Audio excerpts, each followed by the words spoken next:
En este video vamos a ver el experimento número 3 del Laboratorio de Acústica Ambiental sobre el estudio del campo cercano y lejano de una fuente de sonido. Nuestros objetivos experimentales consisten en, a partir de un parlante, que será nuestra fuente sonora, identificar las regiones de campo cercano y lejano, la directividad de estos en el campo lejano y obtener el nivel de potencia de la fuente sonora.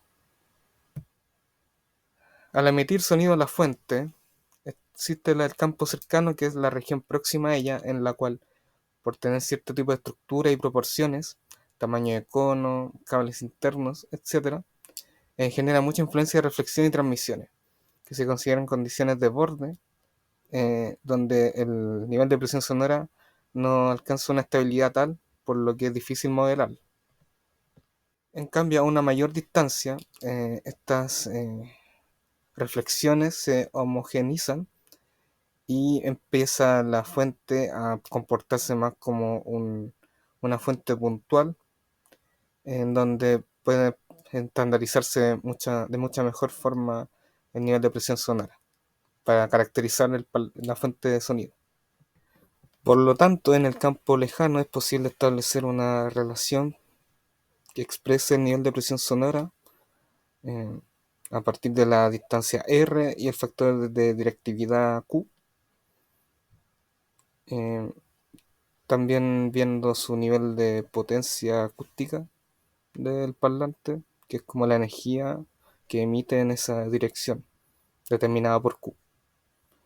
Uno trabajando estas relaciones puede ver que la, la ecuación que sale más abajo, donde si relacionamos el nivel de presión sonora medido por sonómetro y la distancia con respecto a la fuente del parlante, uno puede determinar, aparte de verificar si la pendiente es menos 20, vamos a obtener el valor de potencia acústica en vatios del parlante, y para esto tenemos que calcular el factor de directividad.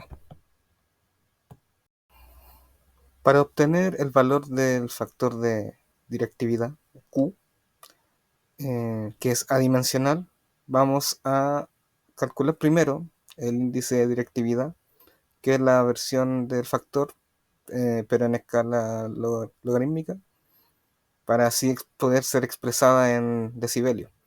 Por lo tanto, lo que vamos a hacer para obtener el índice de directividad va a ser medir el nivel de presión sonora a una distancia en el campo lejano, y a diferentes ángulos también medir esos valores, cosa de obtener el promedio a partir de todos los ángulos e ir restándole por cada nivel de presión sonora medido ese valor. Entonces podríamos obtener Q, y por lo tanto en los niveles de potencia acústica, no solo en una dirección, sino que en varias. Ahora continuaremos con la metodología a seguir. Los materiales usados fueron los siguientes. Se utilizó un parlante como el que se muestra en la imagen, un sonómetro, un generador de ruido y una wincha de medir.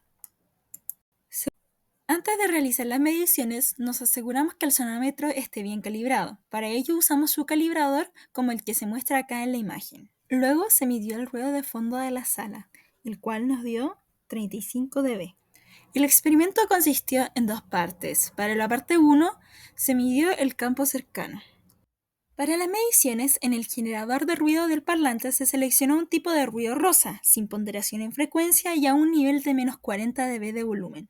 Se fue variando la distancia de 20 centímetros, luego de 50 centímetros y finalmente de 100 centímetros hasta llegar al final de la sala. Para ello se realizaron 11 mediciones.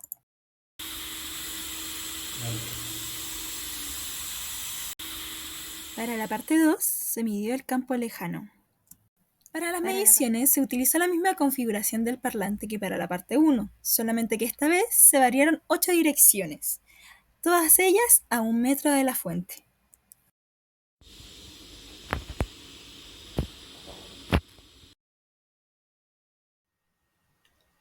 Primero medimos el nivel de presión sonora a diferentes distancias de la fuente, eh, en dirección frontal al parlante y nos dio una pendiente de menos 17.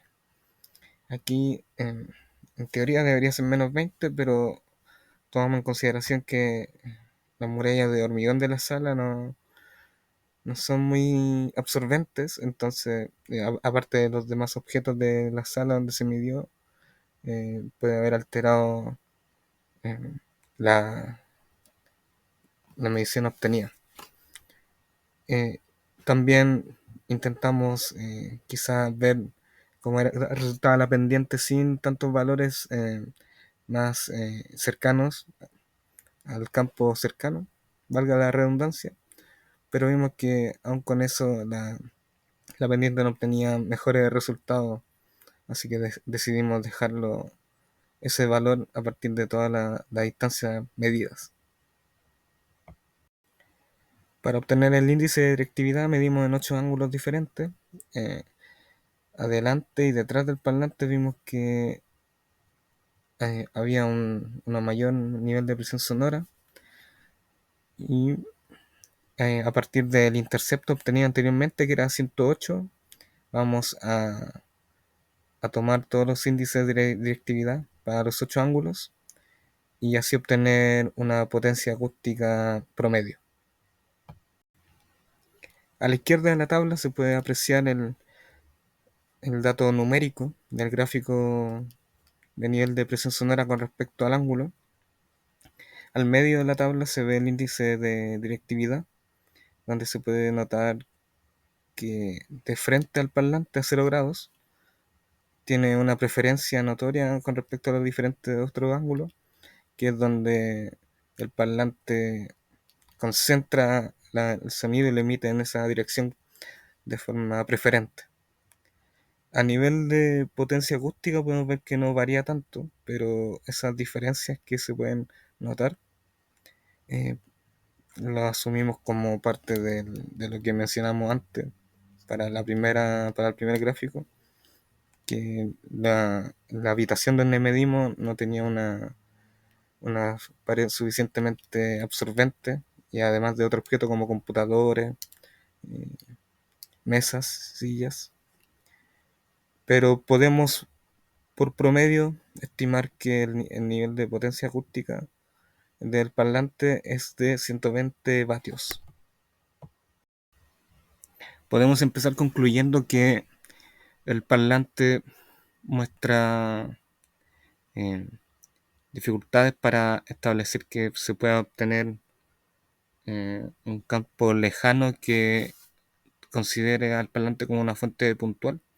Esto debido a que la pendiente no fue igual a la de la ecuación mostrada al inicio, que era menos 20, daba menos 17 y eso puede también verse afectado por la sala donde fue medido el parlante.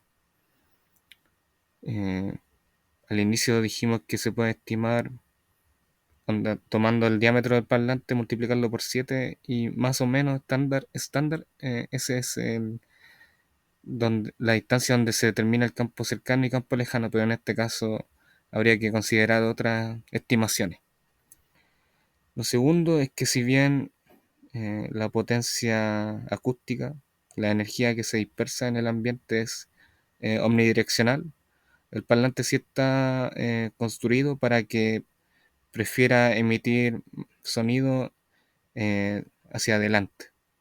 Entonces eso habla de las características del parlante y obteniendo una potencia acústica promedio de 120 vatios.